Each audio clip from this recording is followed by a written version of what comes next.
বাঙালির প্রিয় খাবারের মধ্যে একটা হলো মাছের তেল। চলুন আজকে সেটাই দেখি।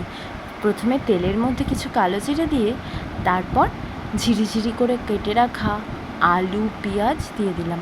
ও হ্যাঁ, এখানে বলি অবশ্যই বেগুনও ব্যবহার করতে পারেন। আমার হাতের কাছে তখন বেগুন ছিল না, তাই আমি বেগুনটি দিইনি। বেগুন দিলে এর স্বাদ বরং বাড়বে। তারপর যেহেতু এটি ঝাল ঝাল ভালো লাগে, বেশি করে কাঁচা লঙ্কা দিন, স্বাদ মতো নুন দিন, পরিমাণ মতো হলুদ দিন। ব্যাস, এবার ভালোভাবে নাড়াচাড়া করুন।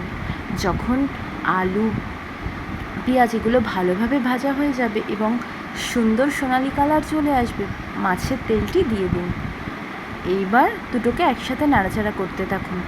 দেখবেন আস্তে আস্তে মাছের তেলটি এই আলু ও পেঁয়াজের রঙটি সমস্ত চেঞ্জ করে দেবে। দেখুন তো আস্তে আস্তে কালার চলে আসবে।